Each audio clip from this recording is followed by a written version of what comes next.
السلام علیکم ورحمۃ اللہ وبرکاتہ۔ الحمد للہ وکفا وسلام علی عبادہ الذین اصطفى، اما بعد فاعوذ باللہ من الشیطان الرجیم، بسم اللہ الرحمن الرحیم۔ الا ان اولیاء اللہ لا خوف علیہم ولا هم يحزنون الذین آمنوا وکانوا یتقون۔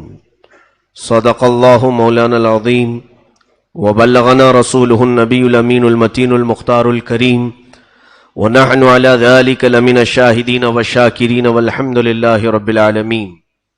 بارگاہ رسالت معاب صلی اللہ تعالی علیہ وسلم میں درود پاک کا ہدیہ پیش کریں۔ اللہم صلی علی سیدنا و مولانا محمد معدن الجود والکرم، منبع العلم والحلم والحکم، والہ واصحابہ الکرام وابنہ الکریم، وبارک وسلم صلاة دائمة سرمدا ابدا۔ بگرداب بلا افتادہ کشتی، ضعیفان شکستارا تو پشتی، بحق خواجہ عثمان ہارونی مدد کن یا معین الدین چشتی۔ خواجہ ہند وہ دربار ہے اعلیٰ تیرا، کبھی محروم نہیں مانگنے والا تیرا۔ عزیزان گرامی وقار، آج ہم ہمارے سلطان، ہمارے بادشاہ کی بارگاہ میں خراج عقیدت پیش کرنے کے لیے حاضر آئے ہیں۔ دنیا کے ہر خطے میں مسلمان آباد ہیں، اور ہر مسلمان کے دل میں اللہ کے ولی کی عظمت ہوتی ہے۔ وہ اولیاء اللہ کو قدر کی نگاہوں سے دیکھتا ہے، لیکن اولیاء کاملین جس خطے میں بھی ہیں، جہاں پر بھی ہیں، وہ سب ہمارے تاج ہیں۔ لیکن سرکار غریب نواز رضی اللہ تعالیٰ عنہ کا حق ہم پر زیادہ اس لیے ہے کہ ہم ان کے ہم وطن ہیں، ان کے اسی ہند میں رہتے ہیں جس کی سلطنت اللہ نے انہیں پچھلے 800 سالوں سے نواز رکھا ہے۔ عزیزان گرامی، یہ وہ غریب نواز القاب میں معین الدین، سلطان الہند، عطائے رسول، خواجہ خواجگاں، سیدنا حسن چشتی رضی اللہ تعالیٰ عنہ، سنجری بھی ہیں، چشتی بھی ہیں، اجمیری بھی ہیں۔ اس مقدس بارگاہ میں ہم کچھ خراج عقیدت پیش کرنے سے پہلے کچھ باتوں کی طرف قرآن و حدیث کے ذریعے سے آپ کے دل و دماغ میں ابتدائی باتیں پہنچانے کی ضرور کوشش کروں گا۔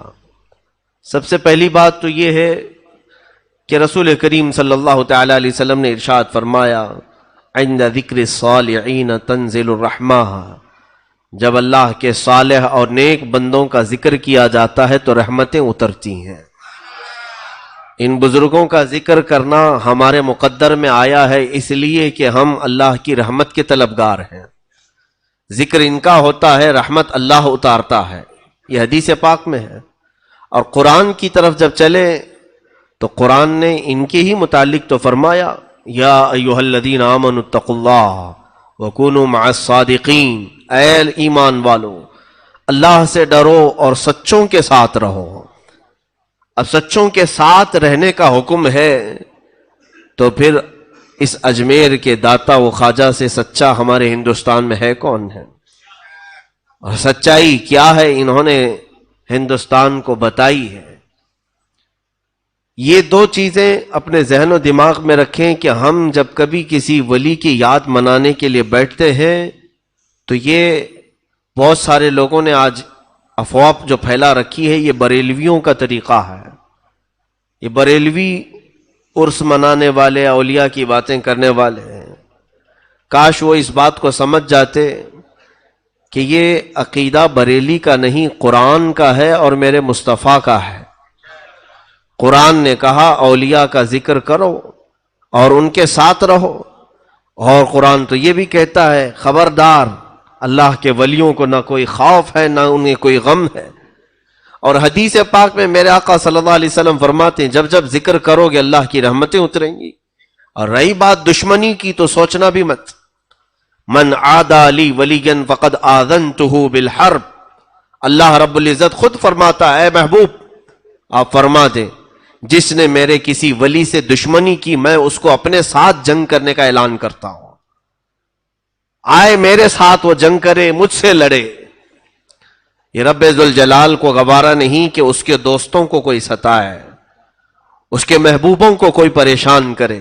ایک بات یاد رکھنا، اولیاء کاملین میں اکثر اولیاء تو بڑے جمالی رہے ہیں، بہت ہی صبر و تحمل والے رہے ہیں، کبھی انہوں نے پلٹ وار کسی پر نہیں کیا، نہ زبان سے نہ ہاتھ سے، اکثر اولیاء کاملین۔ لیکن ان کے کسی کو ہلاکت کی دعا نہ کرنے سے کوئی یہ نہ سمجھ لے کہ وہ انہیں ستا کر بچ جائے گا، بلکہ رب ذوالجلال کبھی ایسوں کو خالص چھوڑتا نہیں، بلکہ وہ انتقام حقیقی اس انداز سے لیتا ہے کہ قیامت تک آنے والوں کے لیے وہ شخص عبرت بن جاتا ہے، وہ شخص عبرت بن جاتا ہے۔ جس نے بھی اولیاء کاملین کی دشمنی پالی، اللہ رب العزت نے اسے دنیا میں ایسا ذلیل کیا کہ وہ رہتی دنیا تک لوگوں کے لیے ایک عبرت کا نشان بن گیا ہے۔ اکثر کو دیکھیں آپ، یا تو نبیوں سے دشمنی کرنے والے ذلیل ہوئے، یا اللہ کے اولیاء سے دشمنی کرنے والے ذلیل ہوئے۔ فرعون اللہ رب العزت کی بارگاہ میں جو سرکشی کرنے لگا تھا، فقط ایک نبی کے ضد میں، نبی کی مخالفت میں، موسیٰ علیہ السلام سے اسے حسد اور دشمنی پیدا ہوئی۔ تو یہ اچھوں کی دشمنی جانتے ہیں آپ کہاں تک لے جاتی ہے؟ اس کے عقیدے کی طرف لے جاتی ہے۔ میں نے ایک مثال اس سے پہلے بھی بتائی تھی، جب دشمنی ہوتی ہے تو یہ بات ضرور یاد رکھنا کہ کس ٹائپ کی دشمنی کر رہے ہو اور کس سے کر رہے ہو، اور اس کے بعد پھر اس سے دشمنی ہونے کے بعد جو نقصانات ہوتے ہیں۔ میری اگر کسی ڈاکٹر سے دشمنی ہو گئی تو ہوتا کیا ہے، انسان کی فطرت ہے، ڈاکٹر تو ہماری نظروں میں گرا ہی گرا، اس کی ڈگری بھی گر گئی، اور ہم نے اس کی ڈگری کو نکار دیا کہ یہ کون سی ڈگری لے کے بیٹھا ہے، جھوٹا ہے۔ اور اس کے بعد اگر وہ اپنی ڈگری کی سرٹیفکیٹ دکھا بھی دیا تو دشمنی کی وجہ سے ہم اس میں عیب تلاش کرنے شروع کریں گے کہ اس کی ڈگری میں یہ خامی ہے، اس کی ڈگری کمال کو نہیں پہنچی ہوئی۔ دشمنی شخص سے تھی لیکن بڑھتے بڑھتے اس کی ڈگری تک پہنچ گئی۔ اب اس کے بعد اس کے بولنے سے نفرت، اس کے چلنے پھرنے سے ہمیں نفرت، دشمنی اس کے اخلاق تک لے جاتی ہے اور بہت اوپر تک لے جاتی ہے۔ اسی لیے جیسے مثال کے طور پر ہم سے دشمنی کرنے والے، میں تو مخالفت کرنے کی کھلی اجازت دیتا ہوں، میں ہمیشہ یہ کہتا ہوں کہ مجھ سے اگر کسی کو اختلاف ہے تو اس کا حق ہے، میں بھی انسان ہوں، آپ بھی انسان ہیں، مجھ سے اختلاف کرنے کا آپ کو پورا حق ہے، ضرور اختلاف کریں مجھ سے، لیکن اس اختلاف کو جب بڑھاوا دو گے تو ہوگا کیا؟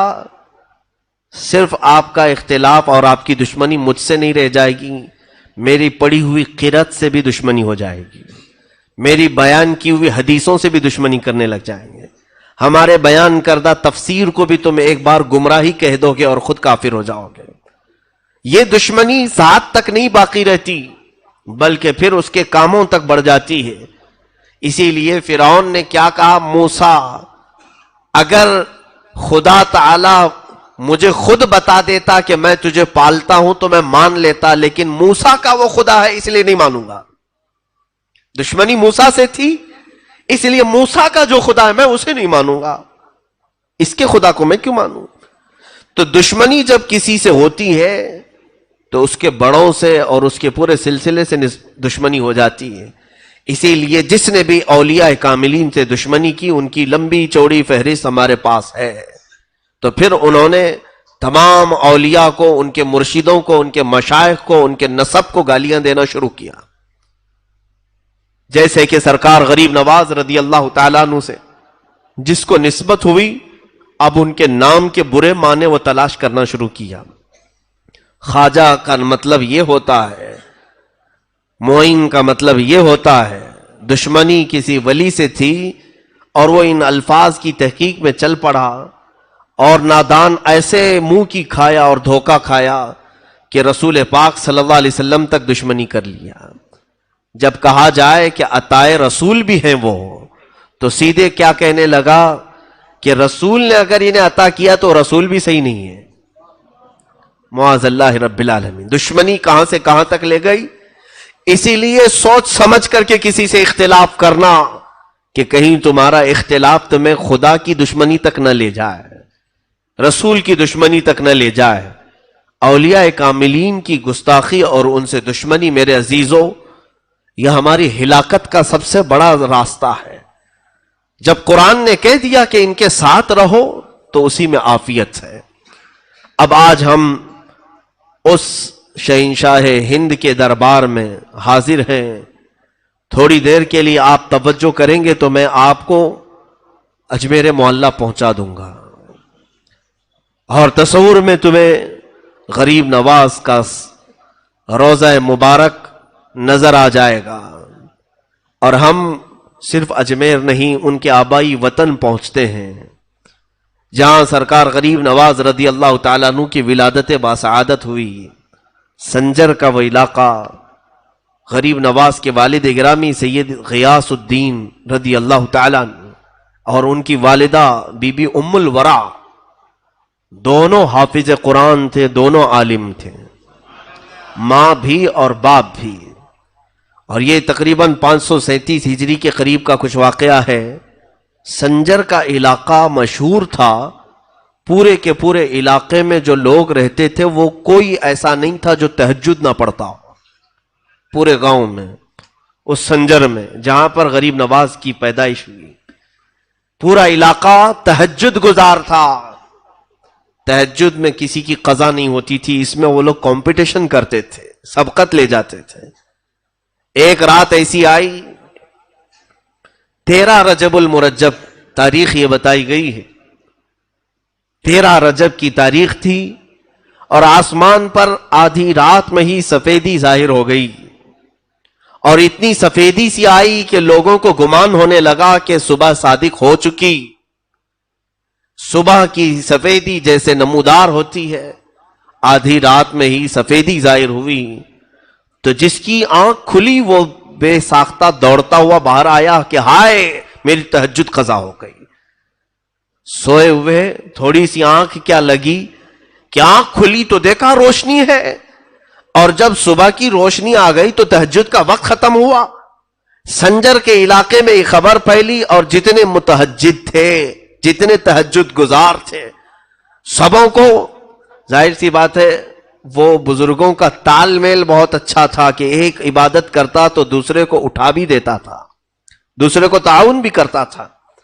سارے لوگ جمع ہونا شروع ہو گئے کہ کیا حال ہے, کیا حال ہے.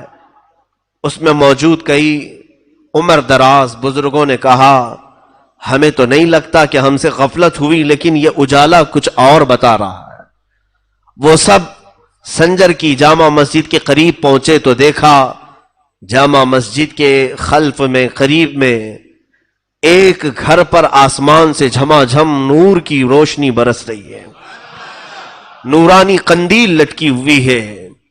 اور وہ گھر پتہ کرنے پر معلوم ہوا کہ حضرت غیاث الدین رضی اللہ تعالیٰ عنہ کا گھر ہے, بی بی ام الورا کا گھر ہے. تو کئی تہجد گزار بزرگ وہاں پر جمع ہوئے کہ آدھی رات میں اجالا اور ان کے گھر سے اجالا. ابھی یہ سب کشمکش میں تھے کہ غیاث الدین کا دروازہ کھلا, ایک دایا باہر آئی اور معین الدین کی ولادت کی خوشخبری سنائے. حسن چشتی رضی اللہ تعالیٰ عنہ غریب نواز کی ولادت کی تاریخ میں لکھا گیا ہے آدھی رات میں پورا سنجر روشن تھا. رات آدھی ہے اور تہجد پڑھنے والے اس گمان میں آ گئے تھے کہ صبح ہو گئی اور ہماری تہجد قضا ہو گئی. لیکن پتہ کرنے پر, جانکاری حاصل کرنے پر یہ معلوم ہوا کہ یہ نہ صبح ہوئی ہے نہ سفیدی ہوئی ہے, بلکہ یہ کوئی اور صبح معین الدین لے کر کے آیا ہے.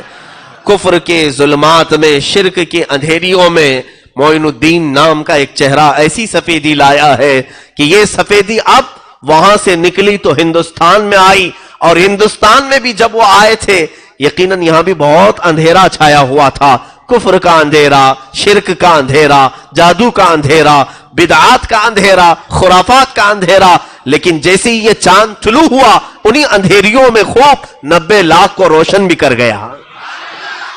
عزیزان گرامی، معین الدین حسن چشتی رضی اللہ تعالیٰ عنہ کی ولادت باسعادت کے بعد ان کے والد ان کی اہلیہ سے، اپنی اہلیہ سے کہتے ہیں، ام الورا سے، بچے کا نام کیا رکھنا چاہیے؟